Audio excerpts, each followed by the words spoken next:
del canal La Fe de la Iglesia.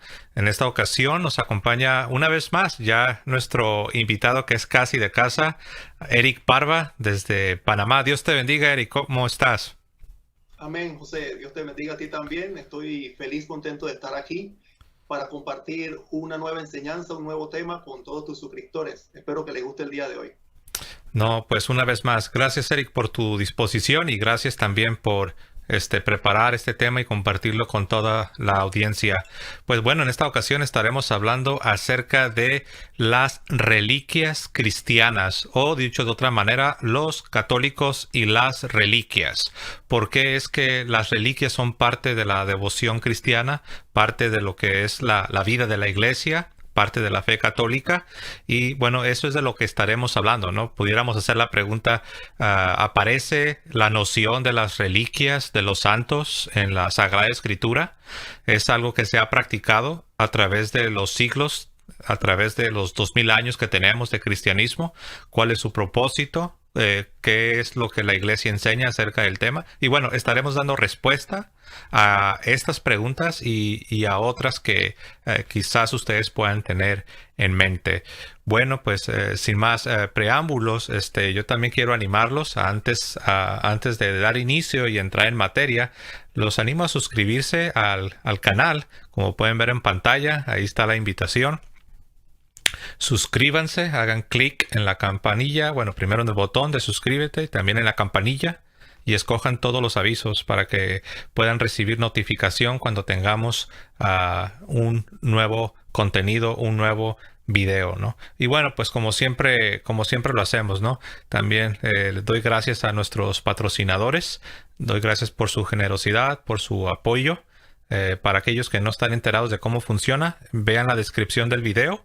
Ahí van a ver un enlace, un link, donde los va a mandar a Patreon y ahí hay una descripción. Muy bien, también quiero animarlos porque los que estuvieron aquí en la transmisión anterior con nuestro hermano Eric, se acordarán que nuestro hermano Eric ya tiene funcionando su canal de Apologética Pedregal. Simplemente ve a YouTube, al buscador, y pon Apologética Pedregal Eric Parva y estoy seguro que ahí lo vas a encontrar. Eric tiene material que es material que lo han autorizado a él de diferentes programas, diferentes canales, y él trata de tener en un solo canal, trata de tener material de diferentes temas, diferentes áreas. Todo lo que tenga que ver con la enseñanza y la apologética, se los recomiendo, Apologética Pedregal. Muy bien, pues bueno, ahora sí, Eric, vamos a darte la palabra. Sí, y también recuerden, también añadiendo lo que dijo José, los que no han bajado la aplicación de celular Android o las tabletas Android pueden adquirir Apologética Pedregal para que puedan estudiar a profundidad los diversos temas de nuestra santa fe católica, y como la del día de hoy, como hablamos de las reliquias cristianas, de por qué es importante las reliquias en el cristianismo, que es algo que viene desde antiguo, tener objetos sagrados en la religión para llevar a cabo diversos aspectos de la religiosidad popular, que es lo que nos compete en estos momentos. Esta es parte de la devoción popular de la iglesia.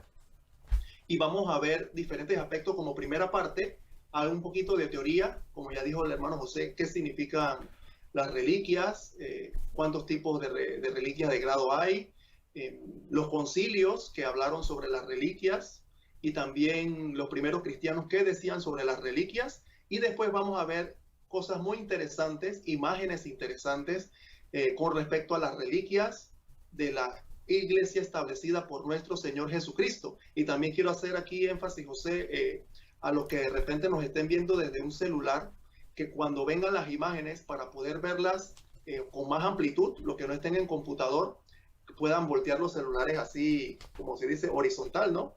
Porque las imágenes así se expanden un poquito más y van a poder observar más grande, con más aumento, las imágenes, y pueden ser de mejor provecho para ustedes.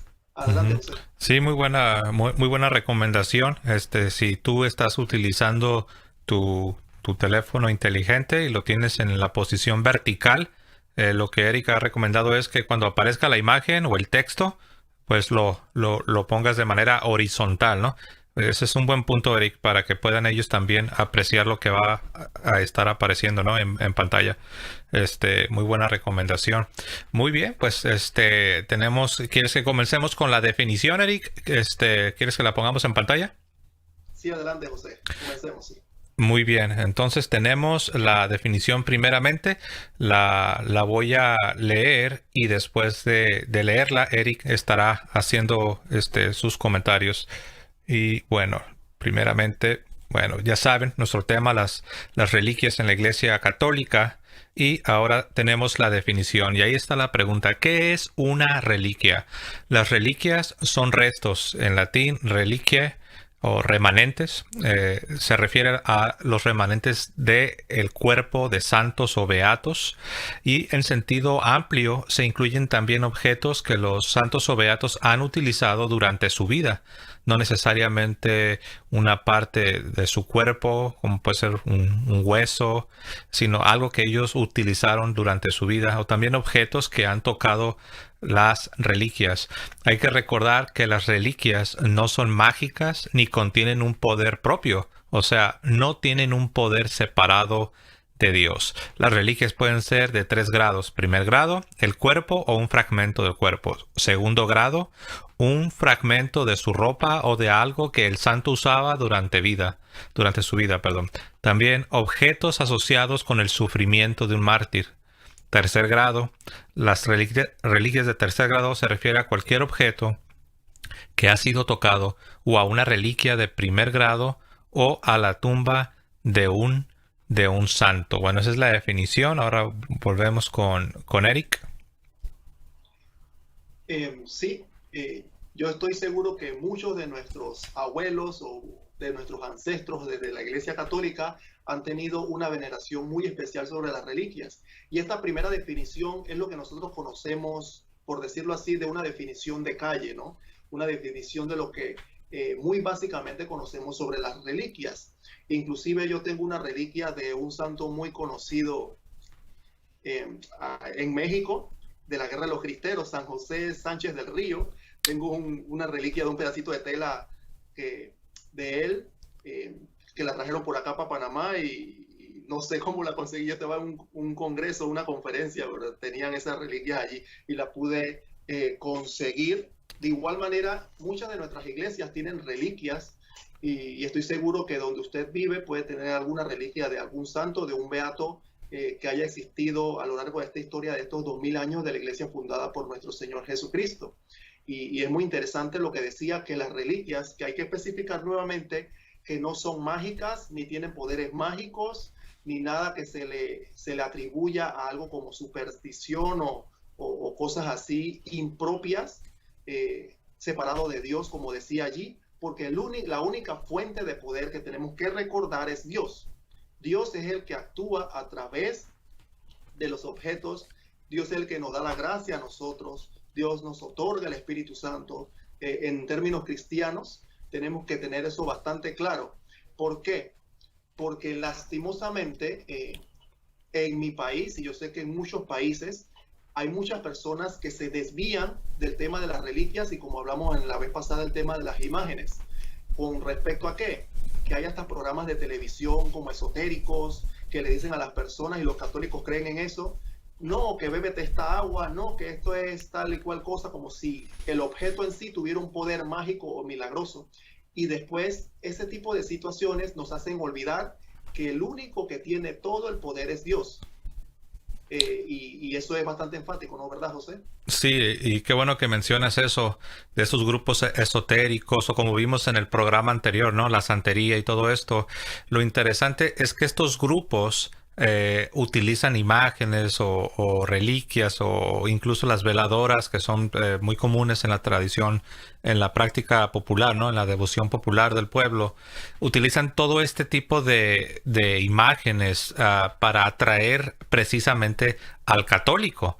Entonces lo que ellos terminan creando es una distorsión de la devoción católica, y lamentablemente el que no es católico o bien no conoce la fe católica viene viene asimilando, o sea, como te dije la vez pasada en el programa anterior, un amigo de origen puertorriqueño, él en su mente, él estaba convencido que la santería y el catolicismo eran sinónimos, porque él creció viendo precisamente lo que hacen los santeros.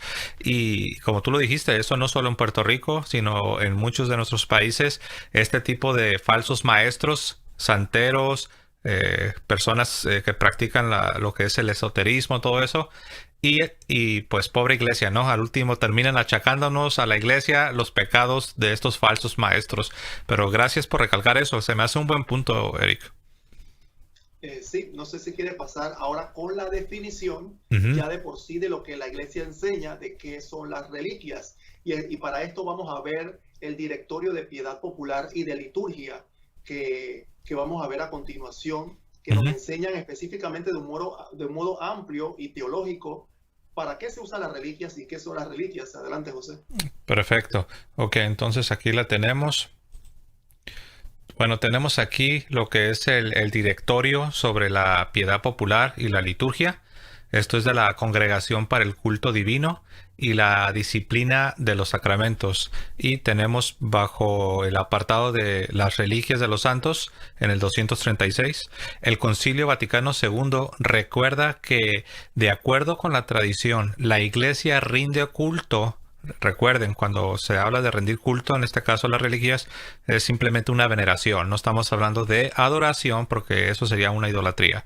La iglesia rinde culto a los santos y venera sus imágenes y sus reliquias auténticas. La expresión reliquias de los santos indica ante todo el cuerpo o partes notables del mismo, de aquellos que, viviendo ya en la patria celestial, fueron en esta tierra, por la santidad heroica de su vida, miembros insignes del cuerpo místico de Cristo y templos vivos del Espíritu Santo. En segundo lugar, objetos que pertenecieron a los santos, utensilios, vestidos, manuscritos y objetos que han estado en contacto con sus cuerpos o con sus sepulcros, como estampas, telas de lino y también imágenes veneradas. Bueno, aquí damos el lugar a nuestro hermano Eric. Sí, muy importante este punto que ya el directorio de piedad popular que es muy interesante porque esto también va de la mano con el tema anterior de las imágenes, que es el mismo punto. Este mismo punto especifica que por qué veneramos las reliquias, que es una tradición antigua, o sea, es algo desde los comienzos de la era cristiana, donde los cristianos tenían una especial devoción, un amor, un respeto por las reliquias que utilizaron los santos o sus mismos cuerpos cuando fueron asesinados o algunos mártires. Eh, y es muy importante esto porque nos especifica por qué. Porque son templos, porque fueron templos vivos del Espíritu Santo y miembros insignes del cuerpo de Cristo. ¿Qué hablamos con insignes? Es lo mismo que decía San Pablo cuando decían, imítenme a mí como yo imito a Cristo. Para eso tenemos esos ejemplos insignes de personas que tuvieron una vida ejemplar, unas personas que creyeron en Cristo y en su palabra y en su evangelio, unas personas que dieron su vida por el evangelio y por difundir la fe católica, la fe verdadera desde los inicios del cristianismo, una fe heroica, como decía allí la imagen heroica, porque no cualquiera da su vida por su fe, no cualquiera cuando lo están amenazando ya para morir, como los primeros cristianos por leones, por flechas, crucificados. Inclusive en estos días hay personas que dan su vida por la fe cristiana Mm. y esas personas son un digno ejemplo a seguir para nosotros, para recordar lo que dijo Cristo. No tengan miedo a los que puedan matar el cuerpo, pero no pueden matar el alma. Y estos ejemplos de heroicidad, de santidad, porque la espiritualidad católica es maravillosa, hermanos. Usted puede ver en estos 2000 años de historia cristiana, usted puede leer cualquier cantidad de libros a montones, no digo ni siquiera cientos, digo miles de libros de ejemplos de santidad, de cómo podemos llegar y ganar ese camino al cielo según la voluntad de Dios, siguiendo esos ejemplos. siguiendo esos ejemplos. Es importante, José. Sí, me viene a la mente ahora que te escucho hablar de cómo podemos, no solo contemplar, sino venerar estas reliquias o estos objetos que pertenecieron a estos héroes de la fe. Me venía a la mente como cuando uno visita, Eric, un museo, ¿no? El Museo de Historia de tu patria, de tu país. ¿Qué es lo que vemos en los museos? Precisamente, obviamente no le van a llamar, quizás no van a utilizar la palabra reliquias, aunque no está fuera de lugar. Hay reliquias religiosas y hay reliquias no religiosas, pero es lo que vemos precisamente en los museos. Podemos encontrar también una especie de reliquias de personajes que se relacionan con la revolución, la independencia de tu patria, y uno los contempla. Uno trae a la memoria sus proezas, sus grandes hazañas, ¿no? Por así decirlo. Y que estoy diciendo que esto de tener un honor y un respeto, una veneración por las reliquias de nuestros héroes, los héroes de nuestra patria celestial, los héroes de la fe, los santos y santas de Dios, es algo que es parte de la experiencia humana, ¿no? Al principio pudiera parecer, no sé, a un protestante, a un ateo, le puede parecer algo raro, algo ajeno, este asunto, ¿no? De venerar las reliquias, pero ya cuando lo ves desde una óptica más amplia, te das cuenta que en la realidad esto es parte de la experiencia humana. Adelante, Eric. Sí, José, es bastante interesante porque, como tú mencionas, y fue un buen ejemplo, así como tú entras a un museo y ves la historia de tu país desde los comienzos y tienes todas esas reliquias que son antigüedades históricas. ¿Por qué es importante la historicidad? La historicidad de la iglesia, hermanos. Porque nosotros podemos demostrar con la arqueología, con la historia, que la Santa Iglesia Católica es la única fundada por nuestro Señor Jesucristo. Es por eso que de repente hay un velo entre los hermanos que no son católicos y muchos les cubren la historia, les dicen cosas de la historia que no existen o les cuentan la historia de los pecados, porque vivimos en un mundo donde hay pecadores, donde hay humanidad, hay pecado, pero no les cuentan las miles y cientos de miles de historias heroicas del santo pueblo de Dios. Y se forman los prejuicios, ¿no? Entonces, no es posible ver la amplitud, la maravillosa historia que tiene nuestra Santa Iglesia fundada por Cristo, pero cuando vemos estos ejemplos, así como en un museo de historia, nosotros tenemos también nuestros museos, tenemos nuestras reliquias históricas, arqueológicas que podemos mostrar para demostrarle al mundo entero que nosotros somos la iglesia fundada por Cristo. Y no solamente por eso, sino que nos demuestra a nosotros ese amor que dieron esas personas por la vida con Cristo. Y las reliquias no son como, por decirlo así, ¿cómo puedo decir, José? Que tú tienes que creer en la reliquia y dejar el evangelio a un lado. No, las reliquias confirman, nos enfatizan lo que ya creemos, nos ayudan a comprender a mayor profundidad lo que ya nosotros creemos en el evangelio, en la santa palabra de Dios, y nos demuestran científicamente las cosas con la razón. Porque una fe que no es razonada, como le he dicho muchas veces, no es una fe sincera, no es una fe viva, no es una fe completa. La fe tiene que razonarse. No podemos enfatizarnos ni amarrarnos de que sí, yo soy cristiano, pero solamente lo que está en el libro. Recuerden que el cristianismo no es un libro, el evangelio no es un libro, el evangelio es una persona. Y esa persona es Jesucristo. Y Jesucristo es una persona histórica, como le dije en el tema de las imágenes. Los apóstoles fueron históricos. Las situaciones que pasaron en el evangelio fueron históricas. En las cartas de Pablo fueron históricas. Y el cristianismo no se detuvo en un libro. O sea, no es que es cuestión de que nosotros veamos hasta el Apocalipsis y después leemos. Ciertamente es un libro para nuestro crecimiento espiritual y nuestra meta, que es llegar al cielo. Pero el cristianismo no se acabó con el Apocalipsis.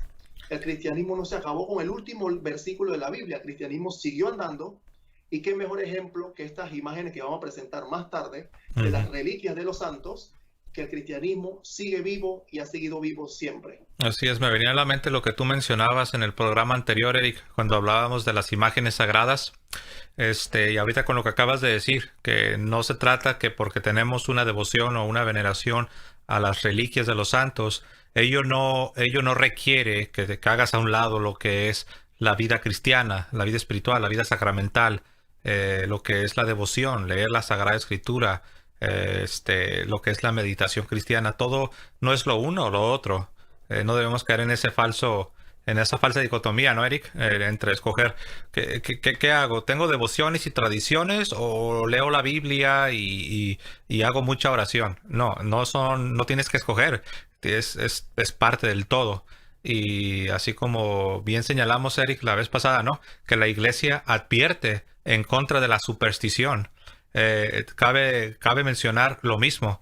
No solamente eso de la superstición aplica para las imágenes sagradas, sino también es posible que alguien caiga en el error en cuanto a las reliquias, que caiga en alguna especie de superstición. Y aquí hay que traer una vez más a colación lo que la Iglesia nos dice. La Iglesia advierte en contra de la superstición, y lo leo rápido, Eric, antes de yo sé que ya estamos listos para el siguiente, pero yo sé que hay gentes que van a ver este programa que no vieron el anterior, y voy a leer lo que la Iglesia dice en contra de la superstición.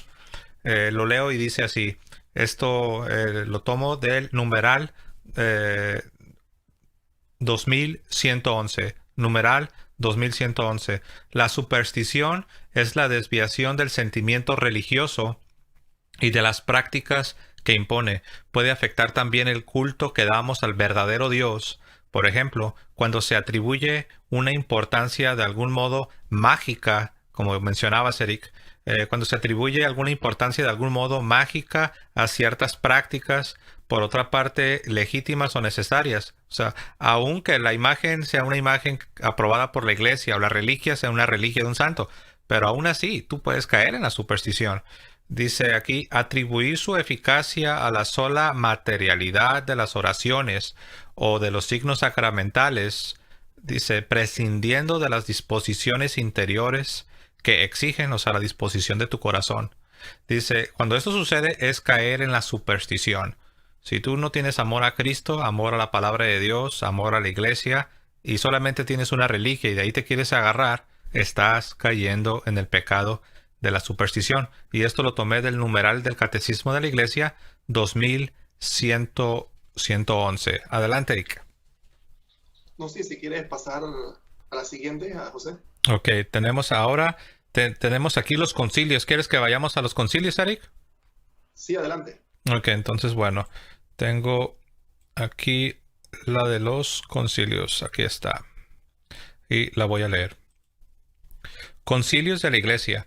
La Iglesia siempre ha recordado la veneración y el buen uso que se les da a las reliquias desde los comienzos del cristianismo.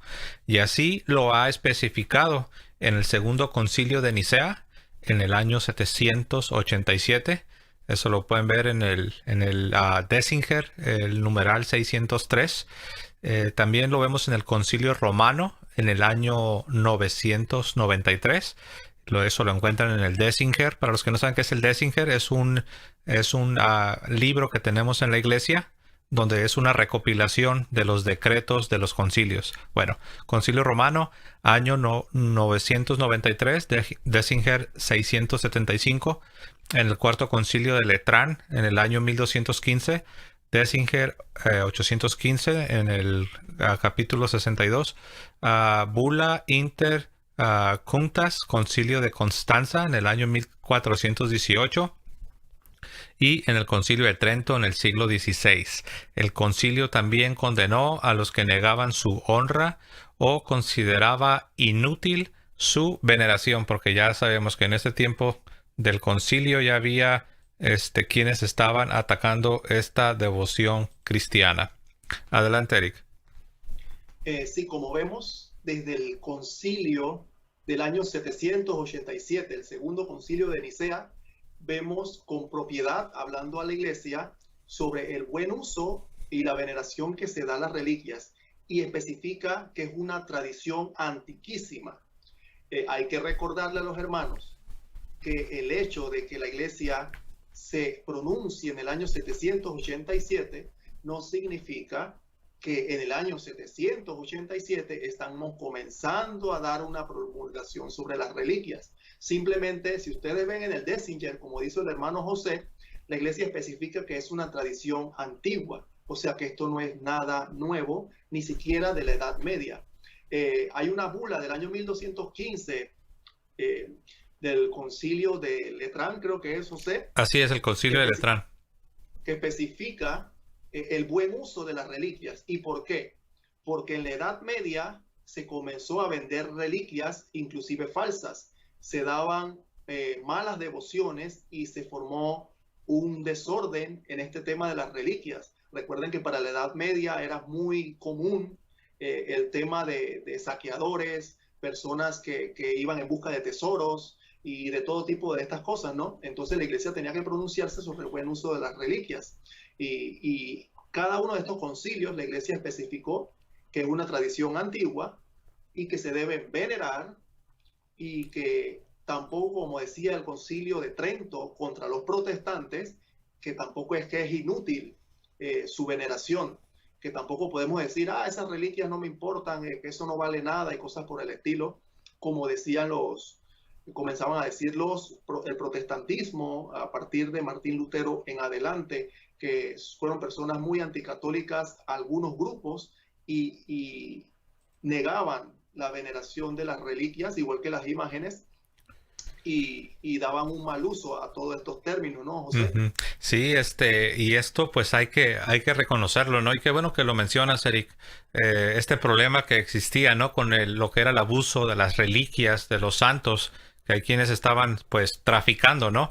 Es un problema que, si bien has señalado, Eric, era muy fuerte, era algo muy fuerte en los tiempos estos de la Edad Media, aún en los tiempos rodeando a la llamada Reforma Protestante. Pero quiero decir algo, aún es un problema que no ha desaparecido del todo.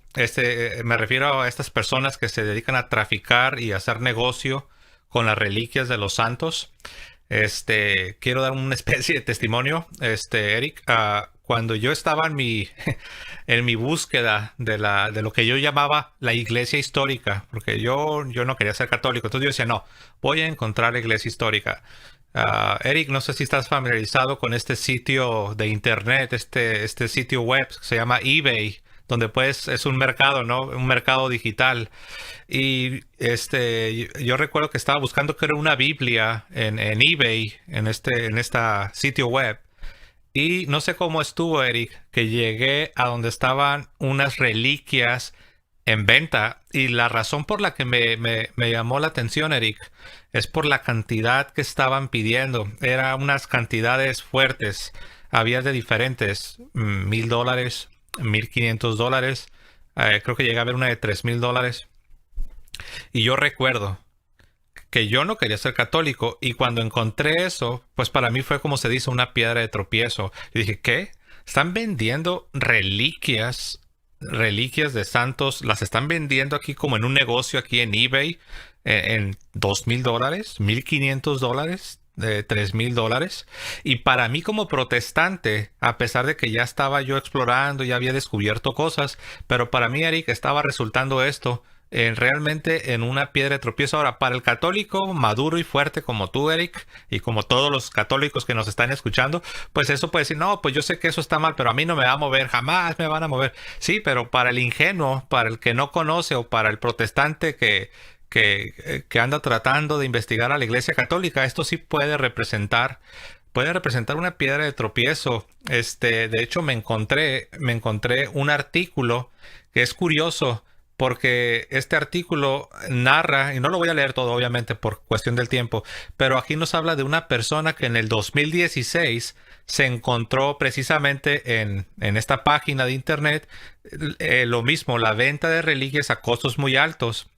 Y es curioso, Eric, porque si he hecho andar bien mi memoria, también creo que fue o a finales del 2015 o a principios del 2016 que yo también encontré este problema. Bueno, para no hacer el cuento largo, Eric, el artículo termina diciendo que se hizo una investigación. Se hizo la investigación y, para no ser la historia muy larga, se mandó rápidamente un reporte, una petición al Vaticano, y parece que se tomaron cartas en el asunto, porque esto es algo pues, es algo penoso, pero parece que encontraron, Eric, que había ciertas personas que vivían en el Vaticano. Dije ciertas personas. No estoy diciendo que los obispos o que el Papa, porque hay gente que piensa que en el Vaticano nada más están ahí los cardenales y el Papa. No, es una ciudad. Hay ahí cientos de personas viviendo, secretarias, barrenderos, de mantenimiento, electricistas, de todo. Bueno, encontraron que había ciertas personas, Eric, en Ciudad Vaticano, en la Ciudad del Vaticano,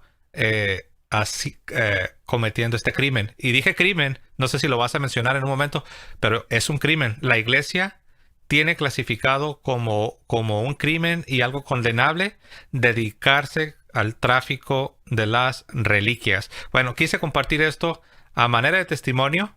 A mí me estaba estorbando. Y también para que vean que aún hasta tan reciente como el año 2016 había personas todavía haciendo esto, y pues gracias a Dios que la iglesia intervino.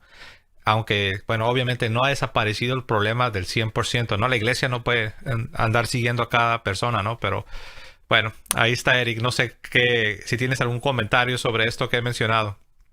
Sí, es bastante interesante porque es un problema que no se ha acabado. Hay personas que todavía quieren lucrar con las cosas santas del pueblo de Dios, y es lastimoso. Y nosotros abogamos públicamente de que este tipo de personas se puedan tomar con la justicia y se pueda solucionar esos aspectos más sensitivos, ¿no? E inclusive desde el otro aspecto esotérico, desde el aspecto real y jurídico que pueda haber en este tipo de situaciones, también los católicos tienen que tener presente el tema del esoterismo que mencioné al principio, porque hay no solo reliquias falsas, por eso que la iglesia especifica que la devoción es a las reliquias auténticas, sino también que no se dejen llevar por esos grupos esotéricos que dicen que tienen la medalla tal de San Benito, o inclusive hay unos grupos que se hacen llamar cristianos, pero se mezclan como más o menos con el esoterismo, que te dicen que te venden el agua del río Jordán, que te venden la medalla de San Pablo, la espada de tal o cual apóstol y cosas por el estilo. Como si esa espada te la venden de una forma como que si compras esta espada, vendiendo cosas así, si compras esta espada te vas a sanar de tal o cual enfermedad, o si tomas esta agua del río Jordán te vas a curar de tal enfermedad, o va a venir la prosperidad a tu vida, y cosas por el estilo, que se vende todo tipo en estos siglos XXI de esas cosas, ¿no? No sé, adelante, no sé si tienes algo más o sí, siguiente. Un último comentario para cerrar ya esto y ya brincar a lo que sigue. Bueno, cuando vi el artículo, fui a buscar a esta página de internet y estuve buscando todo lo más que pude, y sí, ya no encontré ninguna reliquia. Sí encontré reliquias, hay unas personas que están haciendo esto, obviamente en contra de la voluntad de la iglesia, pero ya no encontré ningún vendedor del Vaticano, porque yo también, Eric, cuando yo todavía era protestante y encontré esto, también vi que decía Ciudad del Vaticano. En esta última búsqueda que hice ya no encontré ni una y me llamó la atención. Dije, bueno, parece que sí, en verdad sí agarraron a estas personas. Y quiero leer lo que dice el derecho canónico. Lo dice de una manera bien sencilla, pero tajante. Esta es la ley de la iglesia. Para los que no saben qué es el derecho canónico, esa es la ley que rige la iglesia. Y dice así: el derecho canónico, en su numeral 1190, dice así: está terminantemente prohibido vender reliquias sagradas. Está terminantemente prohibido vender reliquias sagradas. Es un crimen. Estás rompiendo la ley de la iglesia. Estás yendo en contra de lo que la iglesia establece. Ahora, aquí no hay excepción, pero sí hay que decir algo donde la iglesia permite, no permite que se haga negocio, que alguien esté lucrando con las reliquias. Sin embargo, si hay una reliquia que puede ser que mediante la adquisición de una reliquia se esté produciendo un bien mayor, o se está evitando un mal que esté afectando a la iglesia permite que en esos casos muy específicos y con autorización de la iglesia se compre, se adquiera la reliquia para su preservación y para el bien común de la iglesia. En otras palabras, eso es lo único que la iglesia permite en ciertas circunstancias, adquirir la reliquia para un bien mayor o para la preservación. Quizás, no sé, no puedo imaginar la situación, pero solamente la iglesia no permite lucrar y estar vendiendo las reliquias. Está en el derecho canónico, en el numeral 1190. Y bueno, solamente quería leerlo. Adelante, Eric.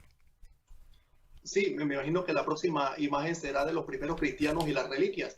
Para los que están comenzando a preguntar entonces, y dicen que es una tradición antiquísima, una tradición antigua que es tener las reliquias sagradas, objetos sagrados de los santos, bajo custodia de la iglesia para la devoción popular. Por supuesto que sí. Aquí el hermano José va a poner algunos fragmentos de lo que decían los primeros cristianos con respecto a las reliquias. Así es. Bueno, aquí la vamos a presentar, las primeras reliquias y los primeros cristianos.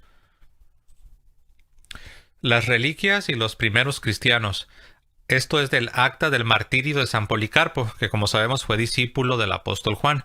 Esto en el capítulo 18 de la epístola a la iglesia de Esmirna, del año aproximadamente del año 155, dice así: y así nosotros después recogimos sus huesos, que son mucho más valiosos que piedras preciosas y que oro refinado, y los pusimos en un lugar apropiado, donde el Señor nos permitirá congregarnos. Entre paréntesis, la iglesia, obviamente, ¿no? Eso es en cuanto a los cristianos y las primeras reliquias. Aquí vemos el martirio de San Policarpo, que fue discípulo del apóstol San Juan. Fue obispo de Esmirna. Y para los que no saben la historia, Policarpo murió quemado vivo. Y aquí, como vemos, las reliquias fueron recogidas posteriormente por fieles de la iglesia y, como menciona el acta, transportados para ser tratados con veneración y con respeto, y ponerlo en un lugar donde nos permita congregarnos. Por eso conocemos las catacumbas donde hacían las misas. Los restos de los mártires eran un lugar de congregación. Inclusive, si mal no recuerdo, José, en el Código de Derecho Canónico especifica que en un altar en la iglesia puede poner las reliquias abajo. A las reliquias de los santos pueden ponerse abajo del altar, que sería consagrado para la misa. Inclusive hay muchas basílicas, muchas catedrales que tienen reliquias debajo del altar donde se hacen las misas. Y eso me recuerda a un texto del Apocalipsis que decía que bajo el altar están las almas de los difuntos. No recuerdo bien el texto ahorita mismo. Sí, es en Apocalipsis. Sí, está en el libro del Apocalipsis, donde dice que debajo del altar el apóstol vio las almas de los que habían sido decapitados por causa del testimonio del Señor.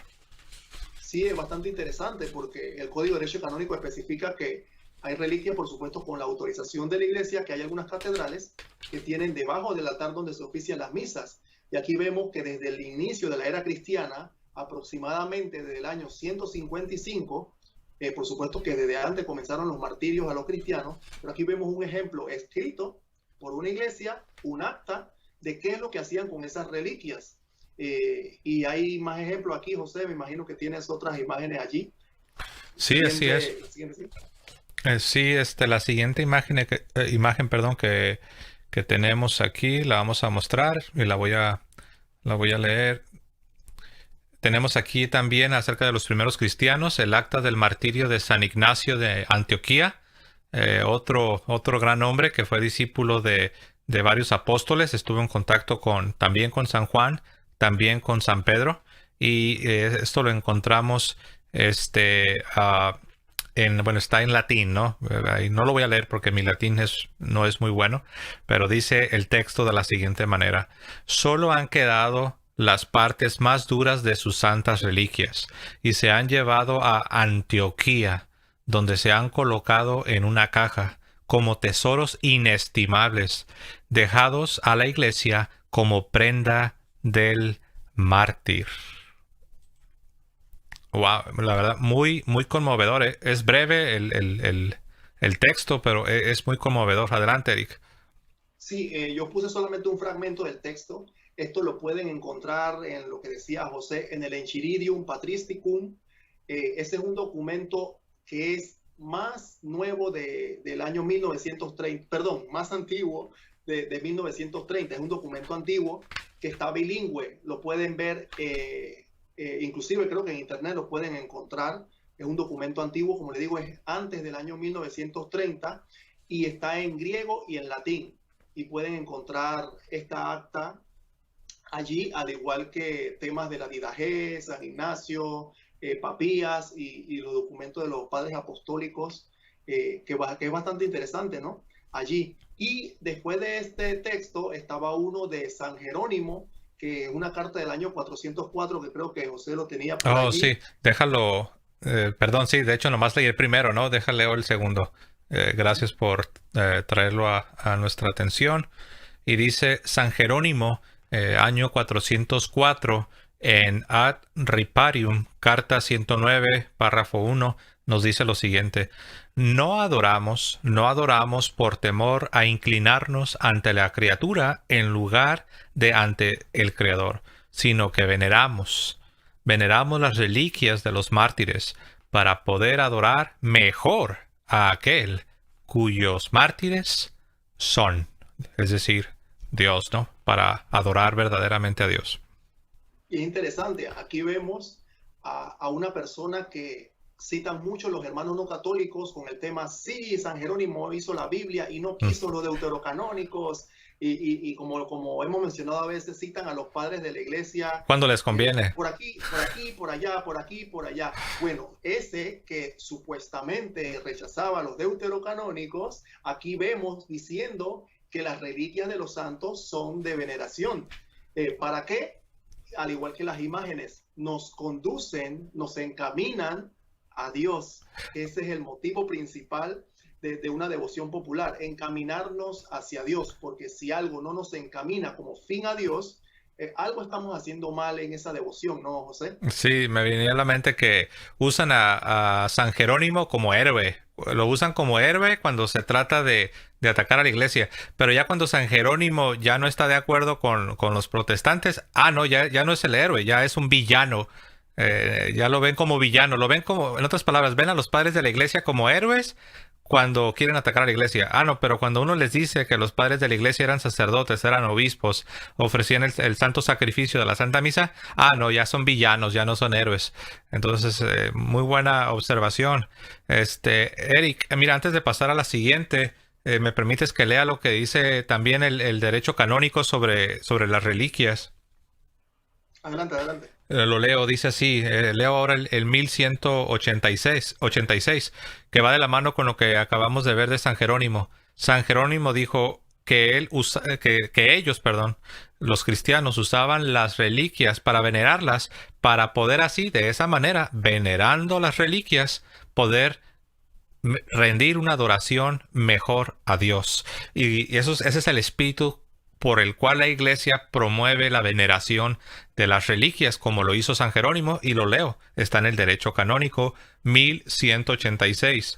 Con el fin de promover la santificación del pueblo de Dios, la iglesia recomienda la peculiar y filial veneración de los fieles, la bienaventurada siempre Virgen María, Madre de Dios, a quien Cristo constituyó Madre de todos los hombres. Asimismo, la Iglesia promueve el culto verdadero y auténtico de los demás santos, con cuyo ejemplo se edifican los fieles y con cuya intercesión son protegidos.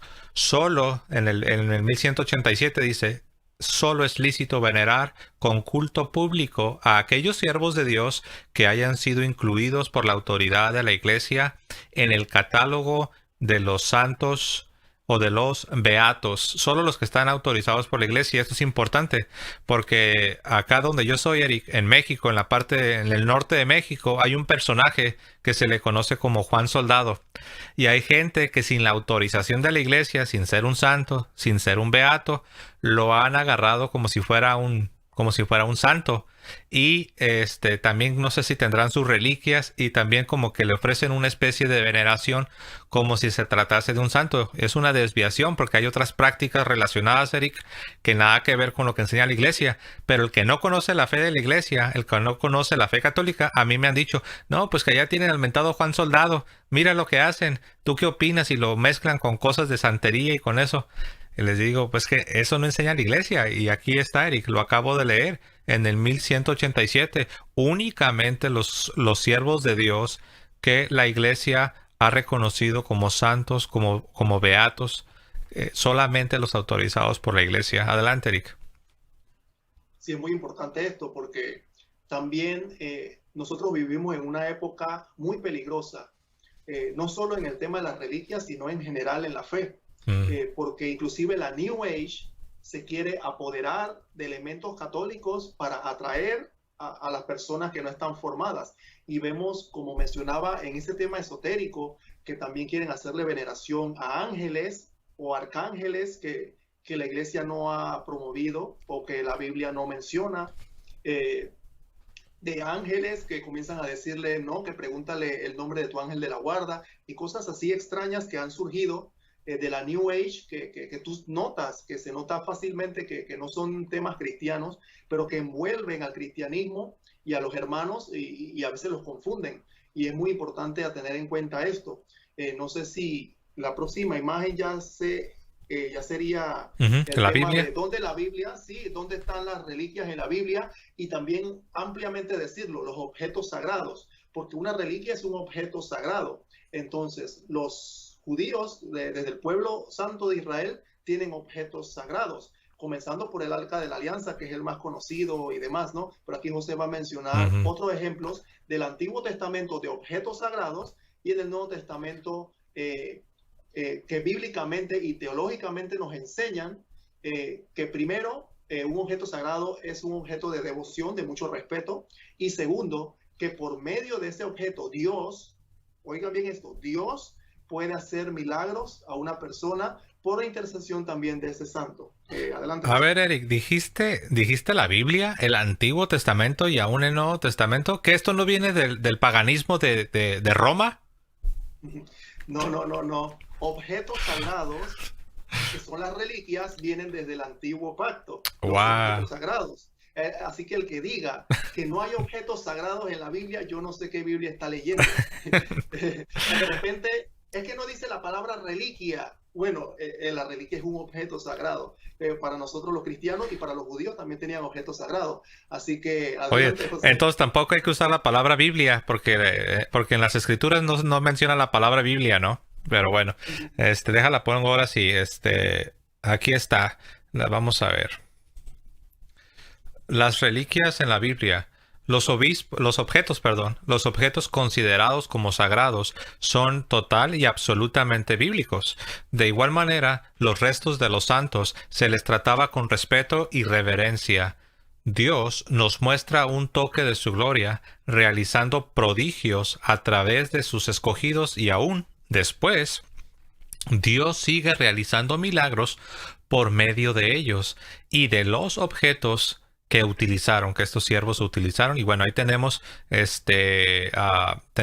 bastantes ejemplos, como lo pueden ver ahí, los restos mortales de José en Génesis 50:25 y Éxodo 13:19, la vara de Moisés, Éxodo 4:17, 7:19 y 14:16, y también tenemos el aceite utilizado para la consagración sacerdotal, Éxodo 20:31 y 32 y el 35, el arca de la alianza, catalogado como objeto santo en segundo libro de Crónicas 35:3, el manto de Elías, con el cual Eliseo dividió las aguas, segundo libro de Reyes 2:13 y 14, los huesos del profeta Eliseo, hablando de huesos, los huesos del profeta Eliseo, segundo libro de Reyes 13:20 y 21, el borde de la túnica de Cristo, San Mateo 9:20 al 22 y San Mateo 14:34 al 36, y los pañuelos que usaba San Pablo en Hechos 19:11 y 12. Y bueno, voy a regresar con Eric y ahorita estoy seguro que vamos a tocar algunos de estos ejemplos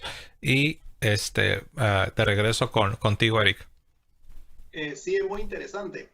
Solamente puse algunos porque si ponemos todo lo que podemos encontrar en la Biblia, ténganlo por seguro que aquí nos quedamos todo un día entero y con muchas páginas bíblicas. Pero hay una que me interesa bastante y es sobre el aceite sagrado de unción sacerdotal.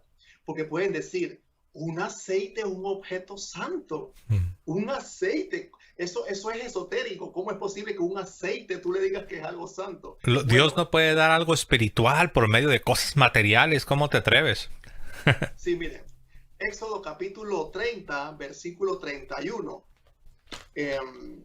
Y voy a leerlo desde una Reina Valera para que no digan si hay algún hermano que no es católico. Y lo voy a leer de la Reina Valera 1995. Dice Éxodo 30, 31 y 32 lo siguiente. Hablarás a los de Israel y les dirás, este será el aceite de la santa unción para vuestras generaciones. Sobre carne de hombre no será derramado, ni haréis otro semejante conforme a su composición. Santo es, y por santo lo tendréis vosotros. ¡Wow! Aquí vemos, voy a repetir esa última parte, lo que habla la santa palabra de Dios sobre un aceite. Santo es, y santo lo tendréis vosotros. Aquí vemos como un objeto inanimado, un aceite, un jarrón de aceite puede ser algo santo. Bueno, aquí vemos un ejemplo, porque conocemos la historia de la vara de Moisés, que es un objeto sagrado para los israelitas. Recuerden el libro de Hebreos que dice que el arca de la alianza contenía el maná, algo sagrado, la vara de Aarón, objeto sagrado, y las tablas de la ley, por supuesto, cosas sagradísimas para los israelitas. Pero aquí vemos cómo habla sobre un aceite. Adelante, José. Así es. ¿Qué versículo es el que leíste, Eric? Estamos en Éxodo 30. Éxodo 30, versículos 31 y 32. Pero si lo quieren leer desde el 30 está bien, porque está hablando de la unción, de la unción y la consagración. Sí, muy interesante, ¿no? Porque aquí, como dices tú, se habla de un aceite santo, y esto es algo que muchas veces el protestante no, pues le hace un cortocircuito en su cabeza, porque ellos no tienen no tienen lo que es la sacramentalidad, los sacramentales. En la teología protestante no existe lo que es la teología sacramental. Que incluye no solo sacramentos, sino sacramentales, como tiene que ver en este caso el aceite santo. ¿Cuál es el versículo que menciona precisamente el aceite, Eric? Ungirás también a Aarón y a sus hijos, y los consagrarás para que sean mis sacerdotes. Y hablarás a los hijos de Israel, diciendo, este será mi aceite, ahí está, este será mi aceite de la unción por vuestras generaciones. Y bueno, también como tú dijiste, estoy leyendo de la Reina Valera. De hecho, déjame ver si lo puedo mostrar aquí a las personas. Voy a hacer un experimento aquí. A ver, permítanme. A ver si me sale este experimento. Si no me sale, le echan la culpa a Eric. A ver, vamos a ver. El que les quiero mostrar es el 31. Ahí lo pueden ver en sus pantallas. Y hablarás a los hijos de Israel diciendo, este será mi aceite de la santa unción por vuestras generaciones. Este será, claramente lo dice ahí, verso 31. Ya más no lo puedo acercar, pero yo creo que ahí está muy claro, ¿no? Hablarás a los hijos de Israel diciendo, este será mi aceite de la santa unción. Los protestantes, ellos siempre les hace cortocircuito cuando les hablamos de el agua bendita. Por ejemplo, ¿cuántos no te han preguntado, Eric, sobre el agua bendita? ¿Que de dónde sacas eso? Mucho. Ajá, ¿de dónde sacas eso de agua bendita y cosas santas? Pues aquí está un ejemplo en la Biblia, ¿no? Ok, ¿qué más, Eric? Hay otro ejemplo que quiero tocar, que que aunque ya muchos lo conocen, es algo teológico, el tema de los huesos del profeta Eliseo. Eso está en Segunda de Reyes, capítulo 13, versículo 20. Segunda de Reyes, capítulo 13, versículo 20, dice: Eliseo murió y lo sepultaron. Las bandas de Moab hicieron incursiones todos los años. Estaban unos sepultando a un hombre cuando vieron la banda y arrojando al hombre en el sepulcro de Eliseo. Se fueron. Tocó el hombre los huesos de Eliseo, cobró vida y se puso en pie. Esto es palabra de Dios. Te alabamos, Señor.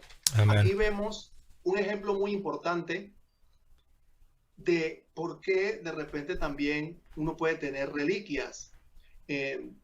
Ciertamente los huesos de Eliseo, teológicamente, y estamos hablando aquí, no tienen un poder propio, pero Dios se gloría, repito esto, Dios se gloría en las reliquias de sus santos para realizar un milagro. O sea, Dios muestra un toquecito de su poder, un poquito de su gloria, realizando este tipo de actos para darnos a entender que esas personas vivieron con conformidad a la voluntad de Dios. Repito, Dios muestra un toque de su gloria, un toque de su poder, realizando estos actos por intercesión de hasta los restos de sus escogidos, para darnos a entender que incluso después de la muerte, estas personas tienen la unción de Dios, tienen el poder de Dios. Ojo, poder de Dios, no poder por ellos mismos, porque Eliseo inclusive sanaba enfermos en vida. Pero aquí vemos que teológicamente, inclusive los restos de esas personas santas que son escogidos de Dios, que son de voluntad de Dios, puede Dios realizar estos actos para darnos a entender su gloria y su poder, ¿verdad, José? Sí, muy interesante. Y pues ahí está. Ya vieron que hasta se los mostré, puse la cámara en la Biblia. Estamos leyendo, Eric también está leyendo la Reina Valera 60, y ahí está, segundo libro de Reyes, capítulo 13, del verso 20 en adelante. En particular el 21, ahí se muestra cómo al este cuerpo muerto, al entrar en contacto con los restos de Eliseo, revivió, ¿no? Una restauración de la vida. Y eso es interesante, porque hay quienes dicen, no, cuando ya una persona fallece, ya, ¿no? Y aquí vemos que aún los restos de Eliseo, obviamente no los huesos o no los restos en sí mismos, sino Dios. Pero es interesante. No fueron los restos de la señora de la esquina, no fueron los restos de cualquier persona, fueron los restos de un hombre santo. Y aquí es muy interesante porque más adelante le voy a dar un toquecito nada más de cuerpos incorruptos, del poder de Dios actuando en sus santos todavía aquí en la tierra para no permitir que el cuerpo se descomponga. Inclusive la iglesia tiene muchísimos ejemplos de eso. Ciertamente no podemos ponerlos todos porque, hermanos, la riqueza de la Santa Iglesia Católica es maravillosa. A veces yo me pregunto, de verdad el que se va de la iglesia es por ignorancia. O sea, tú quieres ver milagros, aquí los hay de todo tipo.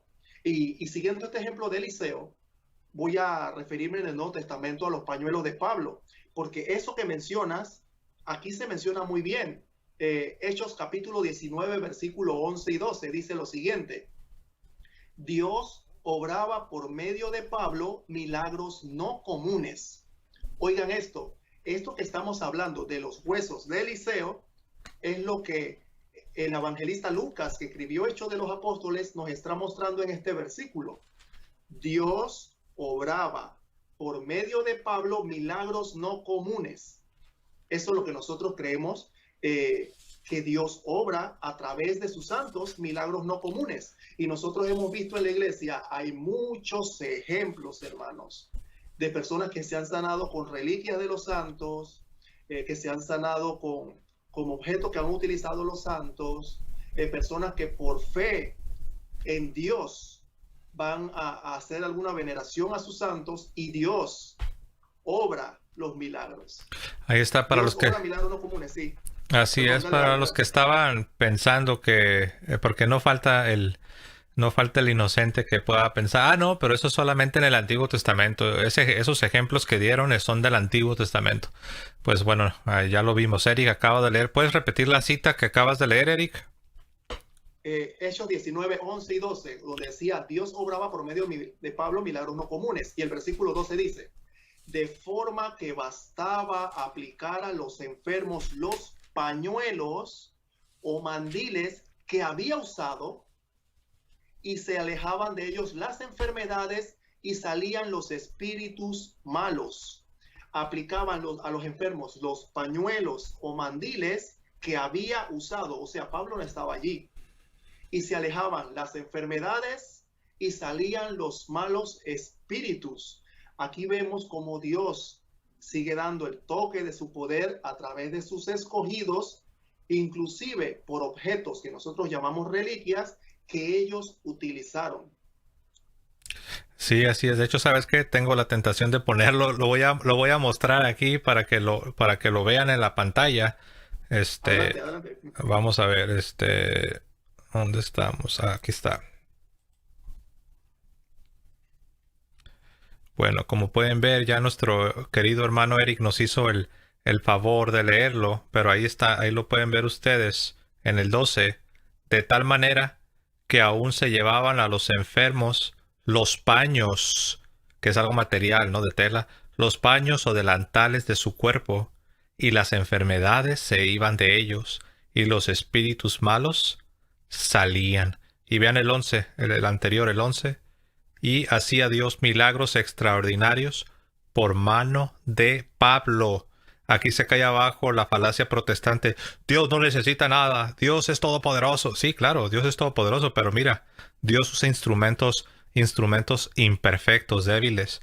Y hacía Dios milagros extraordinarios por mano de Pablo, de tal manera que aún se llevaban a los enfermos los paños o delantales de su cuerpo, y las enfermedades se iban de ellos, y los espíritus malos salían. Palabra de Dios, y te alabamos, Señor. Pues, ¿cómo ves, Eric?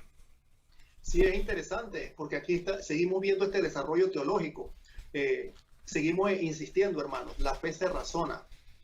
¿Qué nos enseña los huesos de Eliseo en ese texto del Antiguo Testamento? Que Dios puede seguir haciendo milagros a través de objetos o inclusive de los mismos restos de sus escogidos. Y en el Nuevo Testamento seguimos viendo el mismo ejemplo. Dios sigue haciendo milagros, obrando prodigios a través de objetos que utilizaron sus escogidos. O sea, ni siquiera Pablo estaba allí. Simplemente utilizaban un pañuelo que utilizó Pablo y se sanaban los enfermos. Y recuerden la canción esa famosa de hasta la sombra de Pedro sanaba a los enfermos, ¿verdad? La Creo que sombra de hasta Pedro.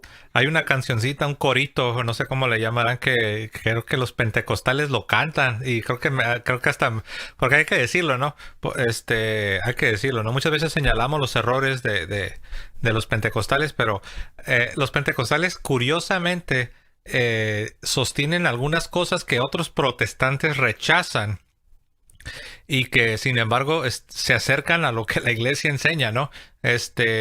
Por ejemplo, hay unos protestantes que rechazan todo lo sobrenatural, no creen en los milagros, prácticamente tienen una especie de influencia racionalista y son muy escépticos y sospechan de todo lo que tenga que ver con Dios haciendo algún milagro, ¿no?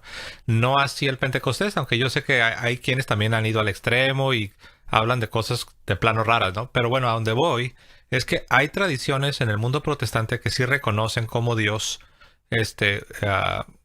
obra todavía estos milagros, ¿no? Y lo vemos, ya lo vimos, ¿no? Aquí en la Sagrada Escritura. Pero bueno, ¿cómo ves? ¿Quieres que vayamos a la otra imagen, Eric? Sí, ya desde la siguiente imagen vamos a comenzar a ver algunas reliquias. Okay. Para mí fue bastante complicado escoger entre tantas reliquias que tiene la iglesia por 2000 años, pero esto simplemente es como un toque, ¿no? Recuerden que esta enseñanza es para ustedes impulsarse a investigar, para el que no conoce su fe, y para los hermanos que no son de la iglesia católica, van a ver historia, van a ver arqueología, van a ver cosas científicas. O sea, El cristianismo no se detuvo, como dije en un libro. La historia siguió.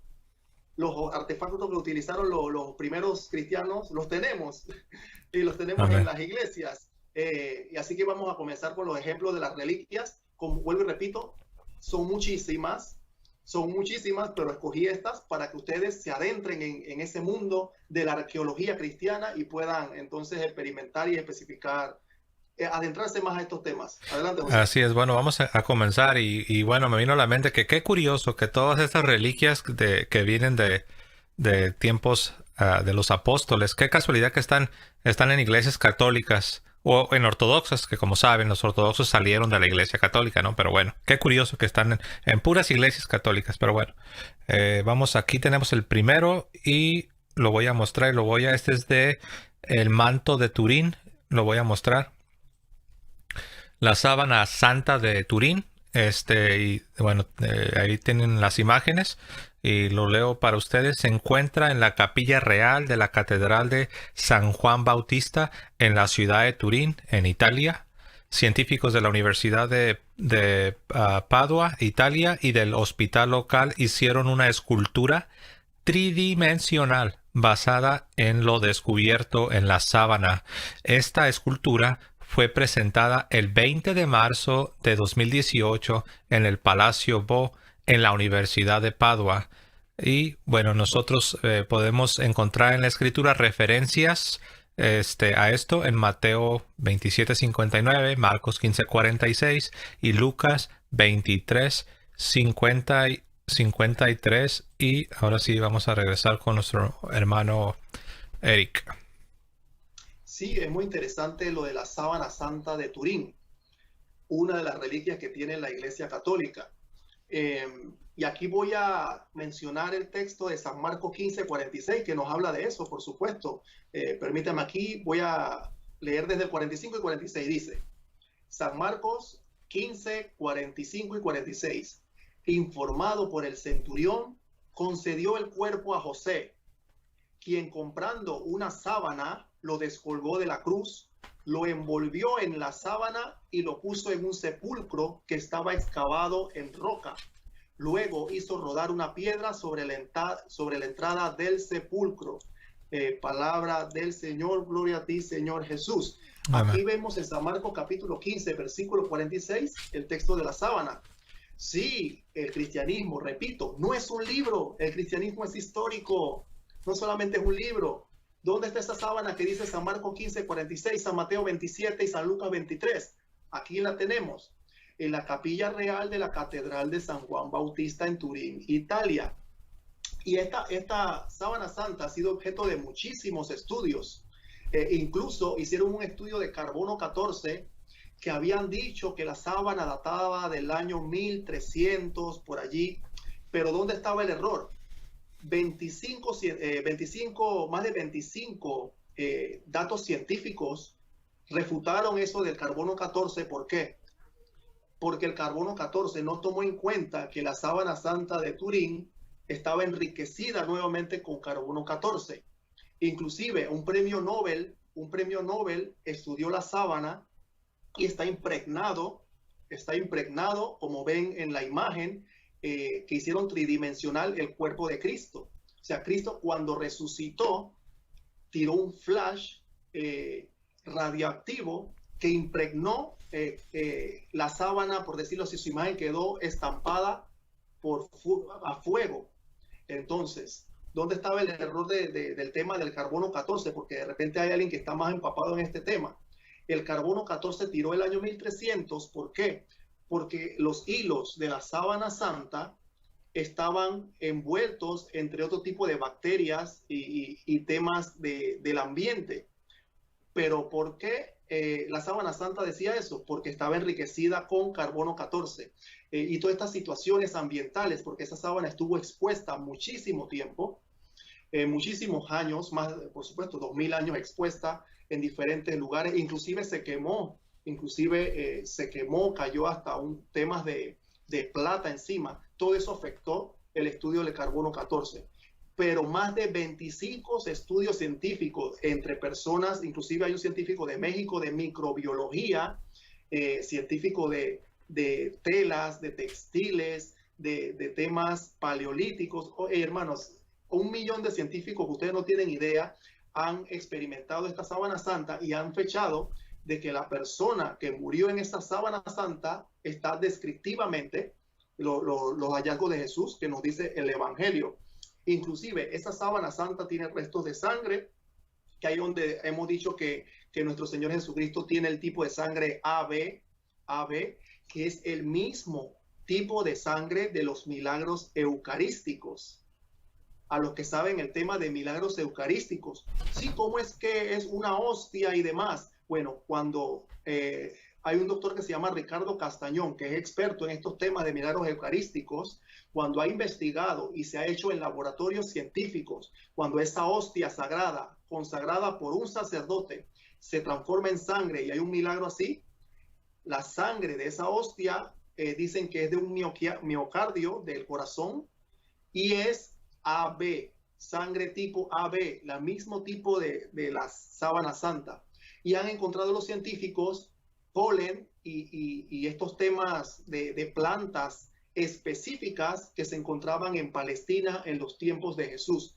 Por eso que podemos decir con claridad que la sábana santa de Turín es la sábana que mencionan los evangelios, que ha sido custodiada por la iglesia por estos 2000 años. No sé si tienes algo más que agregar, José.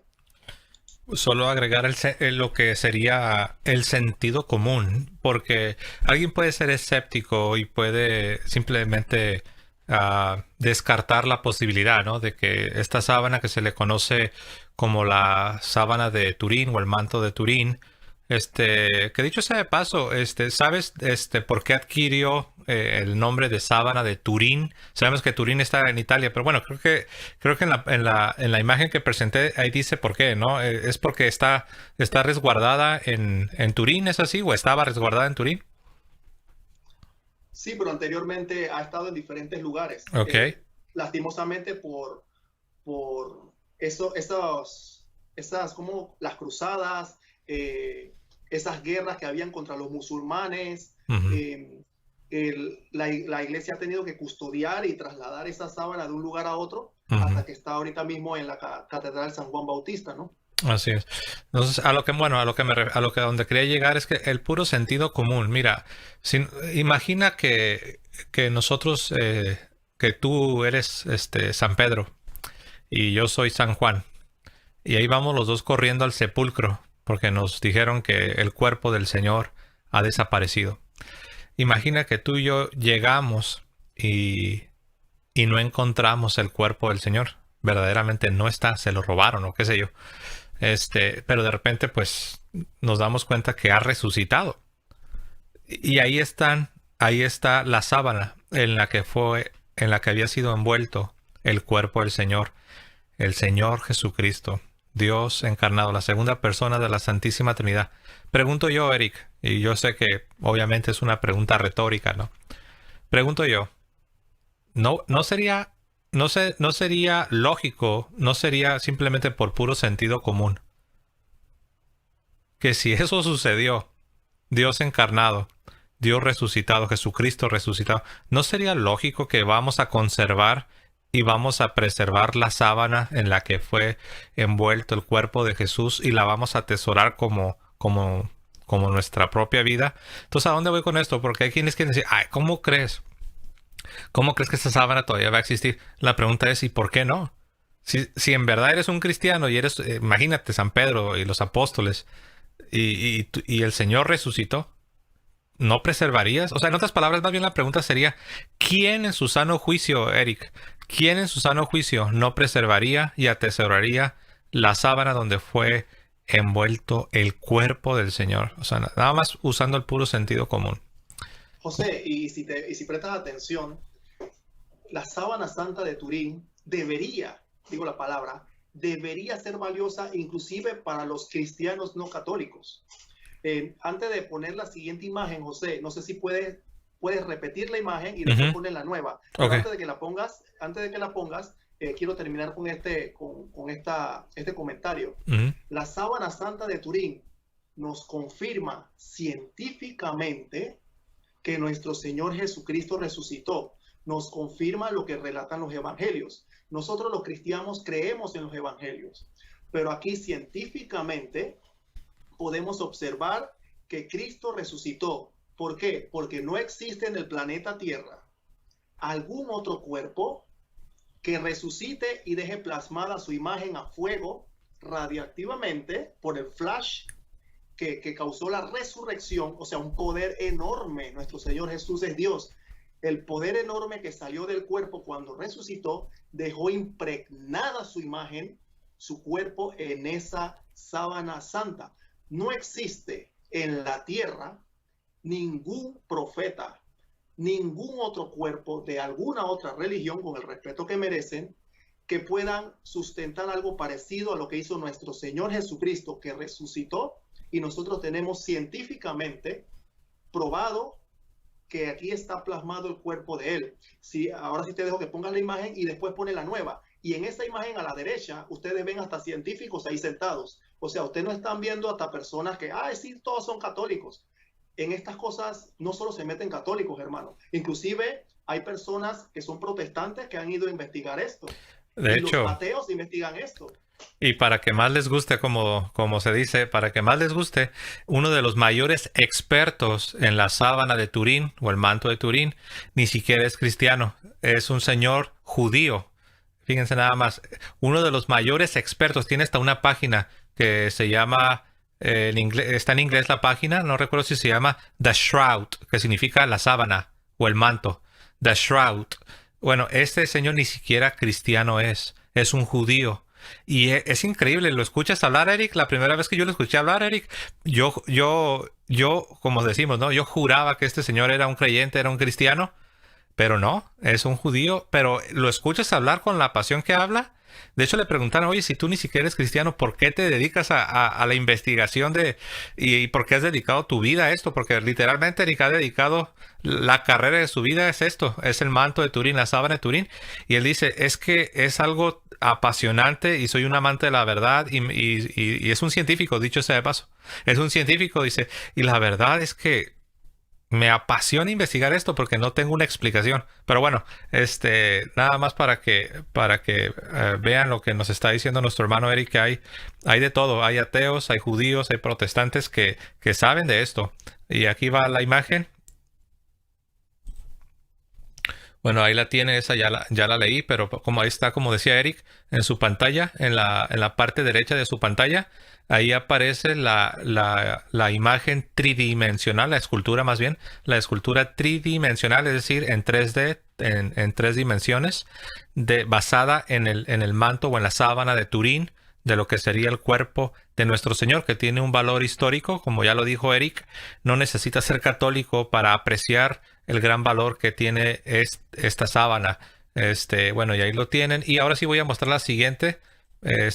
Y esta se llama el Santo Sudario de Oviedo. El Santo Sudario de Oviedo.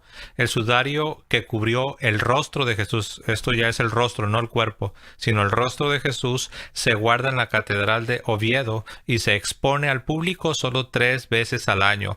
El Viernes Santo, el 14 de septiembre, Día de la Santa Cruz, y el 21 de septiembre, fiesta de San Mateo Apóstol, patrón de la ciudad española. Y este manto que cubrió el rostro lo encuentran en San Juan, capítulo 20, en los versos del 4 al 7. Adelante, Eric. Sí, he querido poner en las imágenes de las reliquias al lado la iglesia donde está. O sea, para que no piensen que está en un lugar ficticio, en un museo. Hay algunas reliquias que están en un museo, ¿no? Pero quise poner que son iglesias católicas y, como tú mencionaste, otras ortodoxas. Este manto del rostro, este santo sudario de Oviedo, se encuentra en San Juan capítulo 20, versículo 4. Es el mismo tema el mismo relato de cuando fueron al sepulcro y Jesús resucitó. Pero San Juan lo relata de esta manera. San Juan 24. Corrían los dos, pero el otro discípulo corrió por delante más rápido que Pedro. O sea, estamos hablando del apóstol San Juan, como era más joven, por supuesto que corrió más rápido que Pedro y llegó al sepulcro primero, ¿no? Y llegó primero al sepulcro. Versículo 5. se inclinó y vio las vendas en el suelo, pero no entró. Llega también Simón Pedro siguiéndole. Entra en el sepulcro y ve las vendas en el suelo. Versículo 7. Y el sudario que cubrió su cabeza. Repito, San Juan 27.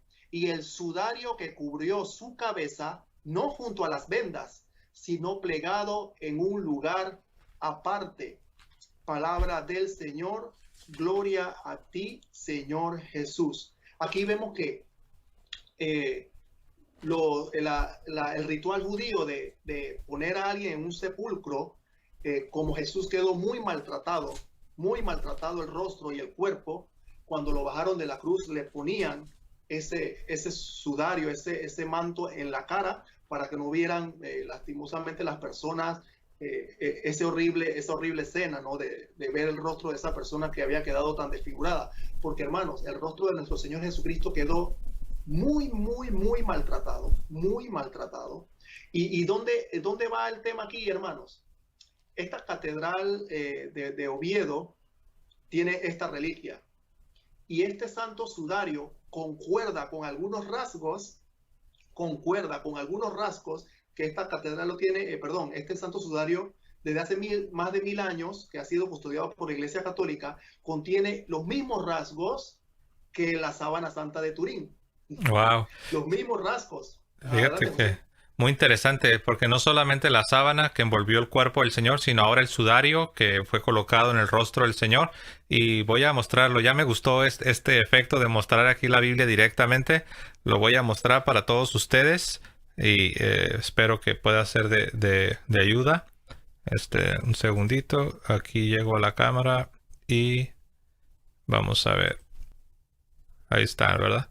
Y el sudario que había estado sobre la cabeza de Jesús, no puesto con los lienzos, sino enrollado en un lugar aparte. Estamos en San Juan 27. El sudario que había estado sobre la cabeza de Jesús es el sudario del que estamos hablando en esta catedral de esta ciudad española, Oviedo. ¿Cómo ves, Eric? Sí, como mencionaba, es bastante interesante. Y por este sudario es que pudieron darse cuenta que ese tema de que los científicos, inclusive ese año que sacaron eso los científicos, no me acuerdo si fue por los años 80, ese tema del carbono 14, donde muchísimos otros científicos estaban en desacuerdo porque allí habían estudiado la sábana santa. Al ver el sudario de Oviedo, que es del mismo tiempo que la sábana santa de Turín, ven los mismos rasgos de la sábana santa. Entonces no había una congruencia allí. Como decían, ¿cómo es que esta sábana santa va a decir el carbono que es del año 1300 si es del mismo tiempo que el santo sudario de Oviedo y tiene los mismos rasgos? O sea, eso es imposible. Para ese tiempo en la Edad Media era imposible y no se podía fotografiar, ni siquiera la fotografía existía. Entonces no es posible compaginar una cosa con la otra. Y ahí es donde se dieron cuenta que el tema del carbono 14 estaba equivocado por muchos puntos científicos de bacterias, de las cosas que mencionaba. El padre Jorge Loring, a los que están interesados en estudiar este tema, el padre Jorge Loring tiene un estudio muy interesante de la sábana santa, inclusive lo del sudario de Oviedo, y tiene hasta conferencias sobre eso, porque él exponía eso. Y él expone muy puntualmente los errores que hubo con el carbono 14 y los más de 25 estudios científicos que avalan la sábana santa y el sudario de Turín, por supuesto, desde la época de Jesús, que lo conservamos hasta el día de hoy. Así adelante, es. José. Muy bien, pues la verdad que esto es muy interesante. Como dices, no necesitas ser católico para apreciar el valor histórico, porque esto no se relaciona necesariamente con algo que es distintivamente católico, sino simplemente estamos hablando del mismísimo cuerpo de nuestro Señor, que fue envuelto en la sábana de Turín, y el rostro del Señor que fue cubierto con el sudario que está en la catedral de Oviedo, en esta catedral católica, ¿no? ¿Quieres que muestre la siguiente imagen, Eric? Sí, adelante, sí, para continuar, que no se nos haga largo el tema. Sí, perfecto, sí, para que no nos gane el tiempo. Y aquí tenemos el Santo Grial, lo voy a mostrar. No, perdón, antes del Santo Grial tenemos lo que es el madero de la cruz. Y bueno, ahí lo ven, Lignum Crucis, el madero de la cruz. Una gran parte de la cruz de Jesús se encuentra en el monasterio franciscano de Santo Toribio de Liébana en Cantabria, España, desde hace más de 1200 años. A esta reliquia se la conoce por su nombre en latín, Lignum Crucis, que significa leño o madera de la cruz, y corresponde al madero horizontal izquierdo. Santa Elena, madre del emperador Constantino, que hay que decir que fue una cristiana muy devota. Bueno, Santa Elena, madre del emperador Constantino, después de su peregrinación a Tierra Santa, a su regreso decidió conservar las reliquias de la Pasión del Señor. Una de ellas fue la cruz, que llegó a España en el siglo XVI con los restos de Santo Toribio. Y vamos a regresar a nuestro compañero Eric.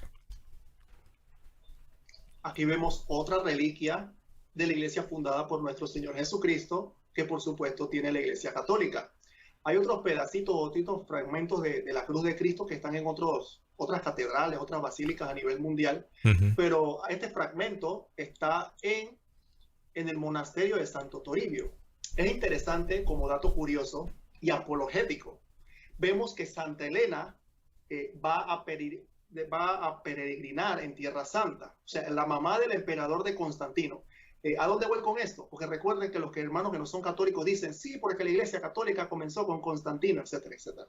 Bueno, Constantino mandó a hacer unas basílicas, la Basílica del Santo Sepulcro y demás lugares allá donde fue su madre a peregrinar primero.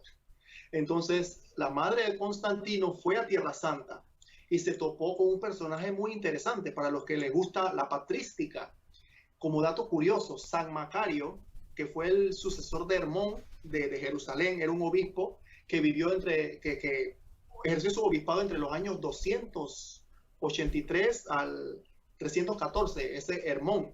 Hablamos de San Macario. Se dice que Santa Elena se puso de acuerdo con San Macario y pudieron entre los dos, o sea, San Macario estaba presente cuando excavaron la cruz de Cristo. Así dice una de las historias. San Macario estaba allí, obispo de patriarcado de Jerusalén. Estamos hablando de un dato histórico y patrístico. Y para los que dicen que Constantino hizo la iglesia católica, ¿cómo es posible que San Macario, patriarca de esa época, ya era patriarca desde antes? Y el que él sucedió a alguien llamado Hermón de Jerusalén, el obispo Hermón de Jerusalén, que vivió entre los años 283, o sea, ni siquiera estamos hablando ya de Constantino ni el concilio de Nicea, estamos hablando de Hermón de Jerusalén, que vivió antes de Macario. Y ya la iglesia católica, con solo ese dato, con solo el hecho de nombrar al obispo Hermón de la Capitolia de Jerusalén, y allá de Elia se llamaba para ese tiempo, ya podemos darnos cuenta que se derrumba ese mito de Constantino fácilmente, con un solo nombre. Usted quiere buscar, hermano, busque en internet Patriarcado de Jerusalén y usted ve los nombres desde el apóstol Santiago, que fue el primer obispo de Jerusalén, y ahí va a ver las sucesiones en adelante, ¿no? Pero esto es importante, esto de la cruz de Cristo, que San Macario estuvo involucrado allí, y eso está en la historia. San Macario y Santa Elena, la mamá de Constantino, fue la que trajo la cruz de Cristo para acá, para Occidente, y verificar esos temas, porque era una mujer muy devota, como tú mencionas. Adelante, José. Sí, bueno, me venía a la mente, antes de que yo realmente investigase lo que es la historia, yo usaba el argumento de Constantino para atacar a la Iglesia Católica, pero cuando me di a la tarea y me tomé el tiempo de estudiar la historia, ya no pude sostener ese argumento que yo utilizaba, que Constantino era el creador de la Iglesia Católica. Una vez que tomé el tiempo de investigar, de estudiar, de analizar, ya no pude yo, en una buena conciencia, yo ya no pude continuar con esos argumentos porque, número uno, no quería verme como tonto. Y número dos, pues ya no es correcto. No es correcto ir en contra de tu propia conciencia. Pero bueno, ¿quieres que vayamos al que sigue, Eric? Sí, nada más para terminar, como dato histórico, San Macario, que estuvo involucrado con este tema de la cruz, en las excavaciones de esta reliquia, San Macario figura entre el principal, en la firma del concilio de Nicea, entre el principal obispado de Palestina, entre muchos obispos que estuvieron en el concilio de Nicea. San Macario era uno de los principales que se ve su firma estampada en los decretos del Concilio de Nicea. Eso es solamente Wow. como dato histórico. Muy interesante. Adelante, José. Muy interesante. Gracias por ese dato, Eric. Ok, vamos a ver ahora, ahora sí, el Santo Grial. El Santo Cáliz o Santo Grial es la copa que utilizó Jesús en la última cena. Se encuentra en la Catedral de Valencia, en España. ¿Ven? La riqueza que tiene España. Es algo muy especial. Se dice que España, bueno, dicen que la hija primogénita de la iglesia es Francia, pero se dice que la hija consentida es España. Pero bueno, no me quiero yo sé que eso ya sería un tema para la historia, ¿no? Pero bueno, adelante, Eric. Sí, esto es bastante interesante lo del Santo Cáliz. La iglesia, no recuerdo si fue el Papa Benedicto que dio como preferencia para este cáliz, que la iglesia tuviera como cierta preferencia para el cáliz que estaba en Valencia, España, porque hay otros cálices que dicen ser de la época de Jesucristo, pero no se han podido demostrar, son más nuevos. Pero este cáliz sagrado de la Catedral de Valencia, no me refiero a las maniguetas que salían allí. Como ustedes vieron de repente en las imágenes, hay unos agarraderos a los costados o la parte de abajo. El mismo cáliz sí es muy posiblemente el que usó nuestro Señor Jesucristo, y los científicos también lo han analizado. O sea, esto no es que salió alguien y dice eso viene de Cristo y nadie hace nada. No, esto está avalado por cosas científicas, por bastante investigación. O sea, esto ya tiene que ver con arqueología, porque si son objetos de hace 2000 años, ya los científicos se tienen que involucrar. O sea, esto no es porque alguien me dijo, yo lo escuché. La iglesia tiene que estar muy, pero muy estricta en estos temas, porque como hemos dicho en el Directorio de Piedad Popular, la iglesia venera las reliquias auténticas. No es cualquier pedazo de tela o cualquier cosa que alguien dice que no, yo tengo esto desde hace 1000 años. ¿Y quién te lo garantiza? No, tiene que haber estudios científicos, estudios arqueológicos, testimonios escritos que nos digan, mira, esto estaba hace 1000 años en tal lugar, hace 1500 años en tal iglesia. Y es complicado así, pero la Iglesia Católica puede mostrar esto sin ningún problema, hermanos. La riqueza que tenemos es enorme. Adelante, José, si quieres con la otra para seguir con el tema. Sí, claro. Ok, vamos a continuar. Entonces ahora tenemos a San Pedro. Vamos a ver. San Pedro. Su tumba se encuentra en la basílica que lleva su nombre en Roma. El Papa Francisco exhibió las reliquias de San Pedro públicamente por primera vez en el año 2013. ¡Wow! Eso es impresionante, ¿eh? Bueno, ahí vemos. Había 3 imágenes. A la izquierda está la tumba de San Pedro, abajo de donde el Papa Francisco oficia las misas. El Papa Francisco en el medio, exhibiendo las reliquias de San Pedro por primera vez en el año 2013, hace 7 años.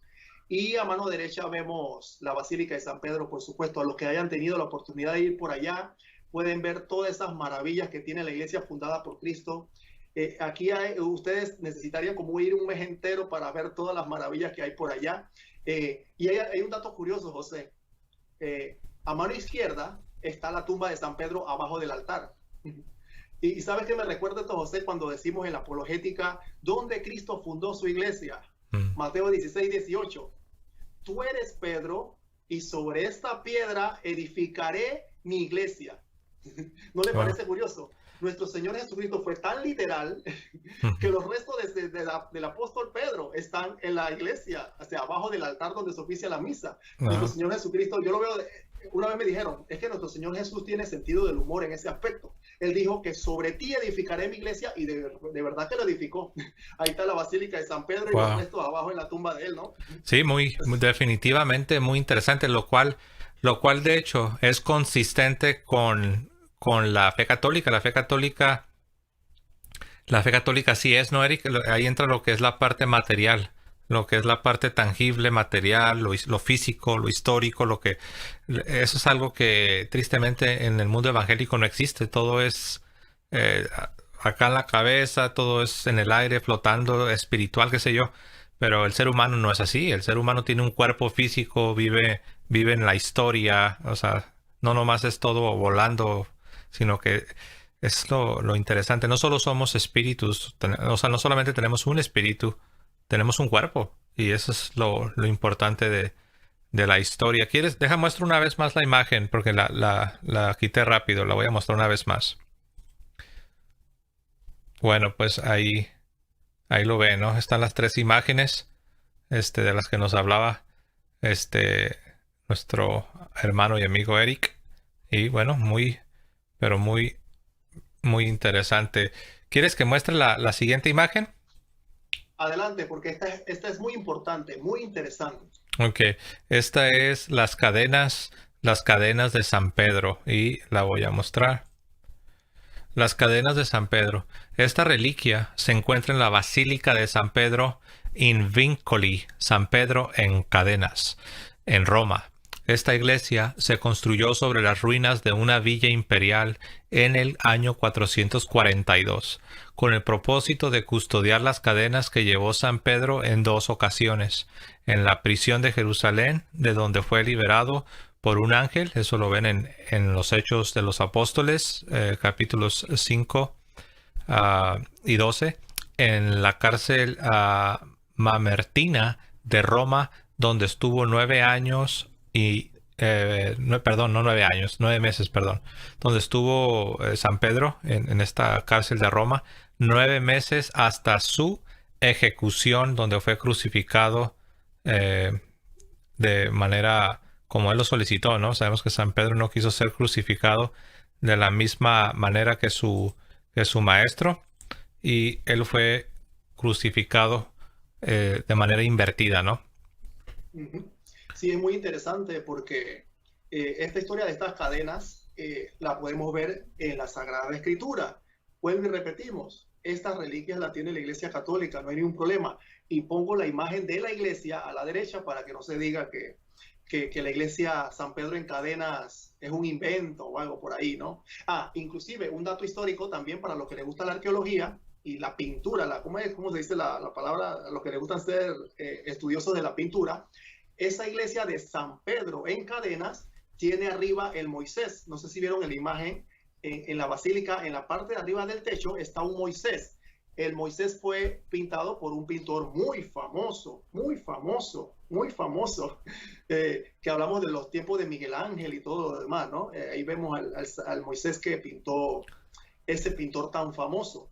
Entonces, vamos a leer Hechos de los Apóstoles, vamos a la Biblia. ¿Dónde están esas cadenas que vemos ahí en esta imagen? Hechos de los Apóstoles, capítulo 5. Vamos a ver aquí. Vamos a ver Hechos de los Apóstoles. Aquí está. Desde el capítulo 5, versículo 17 al 19. A ver. Entonces se levantó el sumo sacerdote y todos los suyos, los de la secta de los saduceos, llenos de envidia, echaron mano a los apóstoles y les metieron en la cárcel pública. Pero el ángel del Señor por la noche abrió las puertas de la prisión, les sacó y les dijo: id, presentaos en el templo y decid al pueblo todo lo referente a esta vida. Aquí vemos una de las ocasiones en que Pedro, Juan fueron encarcelados cuando estaban predicando la palabra, y por supuesto los judíos se enojaron mucho. Y en Hechos capítulo 12 dice en el versículo 6 en adelante lo siguiente: cuando ya Herodes le iba a presentar, aquella misma noche estaba Pedro durmiendo entre dos soldados, atado con dos cadenas. También había ante la puerta unos centinelas custodiando la cárcel. Versículo 7 del capítulo 12. De pronto se presentó el ángel del Señor y la celda se llenó de luz. Le dijo el ángel a Pedro en el costado, le dio el ángel a Pedro en el costado, le despertó y le dijo: levántate, y cayeron las cadenas de sus manos. Aquí estamos viendo las cadenas. Pues esas cadenas es la que ustedes vieron allí. Y hay una historia interesante. Hay una historia porque están las cadenas aquí que el ángel liberó y las cadenas de la prisión en Roma. Y pueden decir: ¿dónde dice la Biblia que Pedro estuvo en Roma? Bueno, una de sus cartas habla de Babilonia, ¿no? Pero en la historia nosotros podemos comprobar que Pedro estuvo en Roma, hermanos. Aquí vemos un ejemplo nada más. Ni siquiera podemos adentrarnos en enciclopedias o libros de historia que hay en el Vaticano.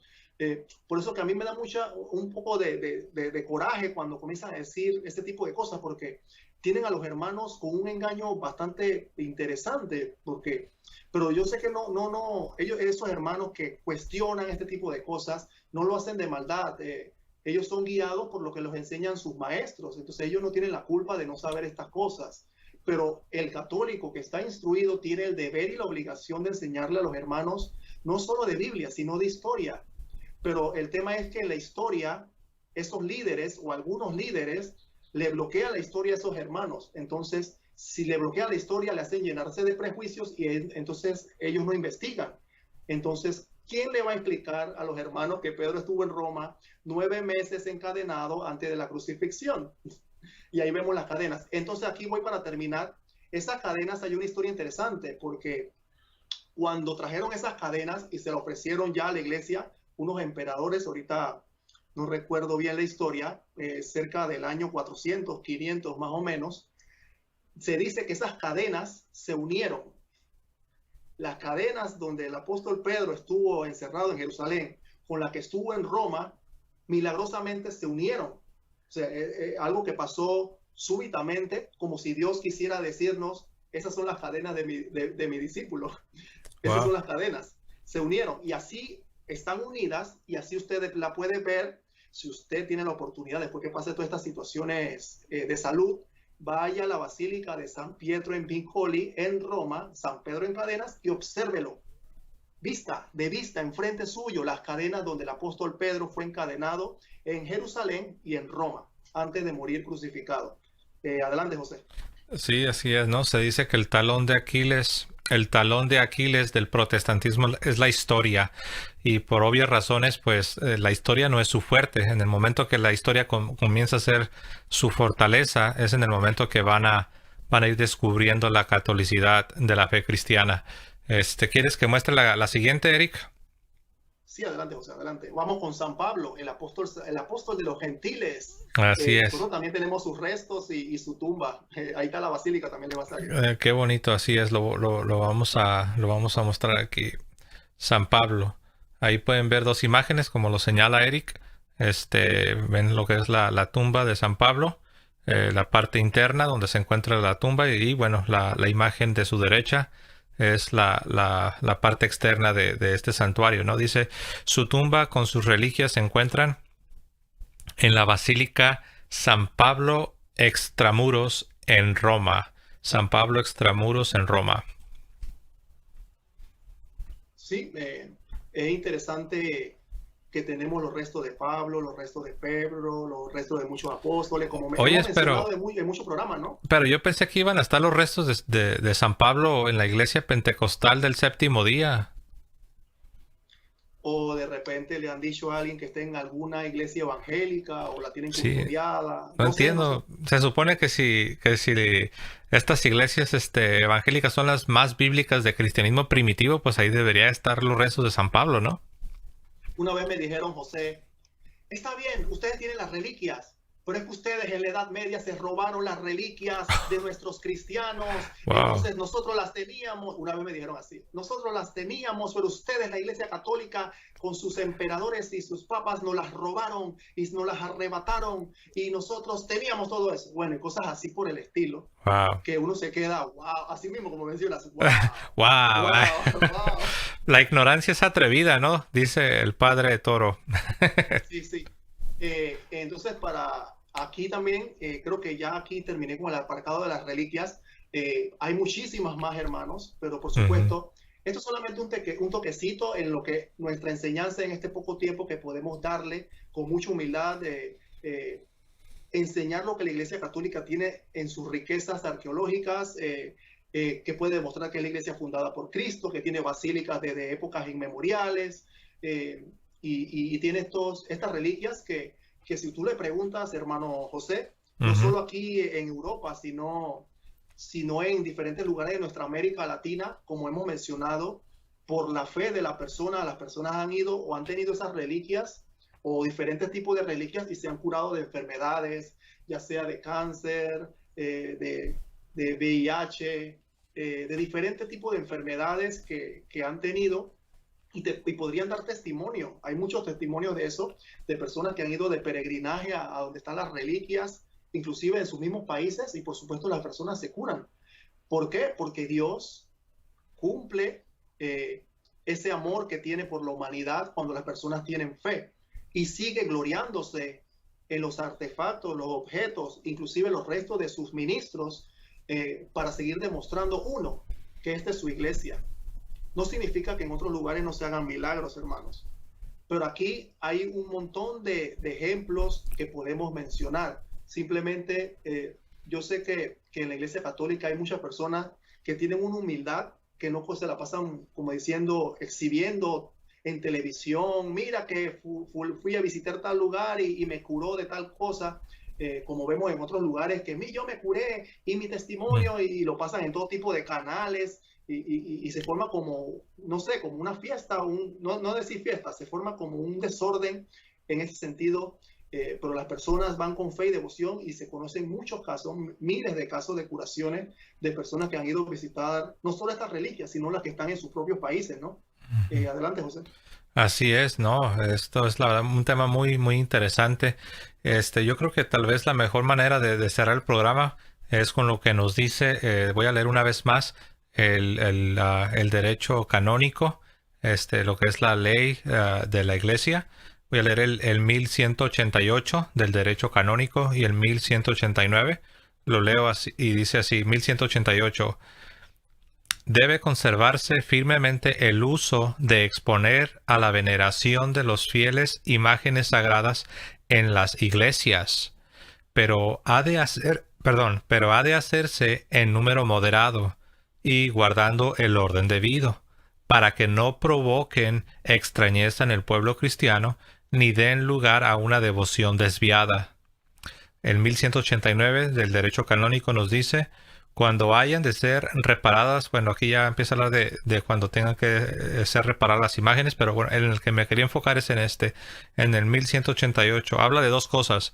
Habla de que se deben exponer, estas deben estar al alcance de los fieles, y esto lo dice de manera clara para que puedan ser veneradas y para que puedan incrementar la devoción en el pueblo, pero también habla de hacerlo de manera moderada.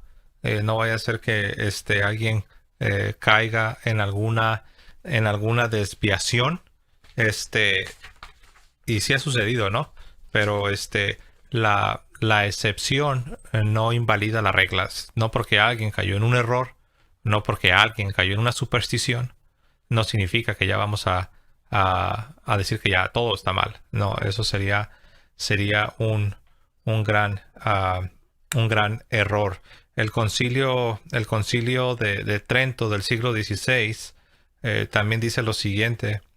Dice, instruyan también a los fieles instruyan también a los fieles en que deben venerar los santos cuerpos de los santos mártires y de otros que viven con Cristo, que fueron miembros vivos del mismo Cristo y templos del Espíritu Santo, por quien han de resucitar a la vida eterna para ser glorificados, y por los cuales concede Dios muchos beneficios a los hombres, de suerte que deben ser absolutamente condenados, como antiquísimamente los condenó y ahora también los condena la Iglesia, los que afirman que no se debe honrar ni venerar las reliquias de los santos, o que es en vano. Eso es lo que tú decías hace un momento, Eric, cuando la Iglesia condenó a los que predicaban en contra de la veneración apropiada de las reliquias de los santos hombres de Dios. Bueno, y aquí continúa, ¿no? Pero bueno, solamente quise destacar estas dos porciones, una del derecho canónico y la otra del Santo Concilio de Trento, donde se nos invita. Hace poco escuchaba yo a un hermano católico, pero él decía que él no entendía lo de las reliquias, no entendía la importancia de las reliquias. Y la verdad, esto es algo que la Iglesia no te lo va a imponer, o sea, la Iglesia no te obliga. Esto no es algo que estás obligado a venerar, pero la Iglesia sí lo promueve y sí enseña los grandes beneficios, sobre todo para el incremento de nuestra santidad, de nuestra devoción. Es, por ejemplo, Eric, no sé si te ha tocado, pues, que Hay personas que no tienen un afecto natural por sus padres, no tienen un afecto natural por sus abuelos. Y es triste cuando uno ve esto, ¿no? Que no existe esa devoción, esa veneración, como lo dice la carta a los hebreos, ¿no? Que dice que debemos venerar a nuestros padres terrenales. Cuando no existe esta veneración, esta devoción por nuestros padres, por nuestros abuelos, ahora aplica eso a lo que es la familia espiritual, la familia de Dios, la iglesia. Cuando no existe una devoción, un respeto, un honor, una veneración por nuestros padres en la fe, los héroes de la fe, los santos hombres de Dios, es triste también. Entonces no estás obligado, pero sí es algo a lo que deberíamos aspirar, porque queremos estar más y más unidos a Cristo, sí, pero también a su cuerpo místico, y esos son los santos. Adelante, Eric. Y ese es parte del Evangelio. El Evangelio dice que hay que tener amor por el prójimo. El Evangelio, ¿qué fue lo que dijo nuestro Señor Jesucristo? Lo que dice el apóstol San Juan, que Dios es amor. En eso dice nuestro Señor Jesucristo, en esto conocerán si son mis discípulos, si se aman los unos a los otros. Entonces, ese amor tiene que traducirse a la práctica. Así como tú amas a tu papá, tú veneras, amas a tu papá, a tu abuelo, vas y visitas sus restos en un cementerio. Asimismo, como tú mencionas, nuestra familia espiritual, no solo la familia aquí terrenal que nos dio Dios, sino nuestra familia espiritual en la iglesia, esos santos apóstoles, esos cristianos que dieron su vida por Cristo y por su iglesia, merecen nuestro respeto. Bueno, tal vez, hermanos, notaron que cambiamos el formato, es porque tuvimos un ataque cibernético y, bueno, no es cierto, tuvimos unos problemas con la tecnología, pero para la otra vamos a cubrir más material sobre incluso sobre los cuerpos incorruptos de algunos santos. Y bueno, voy a dejar que nuestro hermano Eric diga sus últimas palabras ya para cerrar el programa.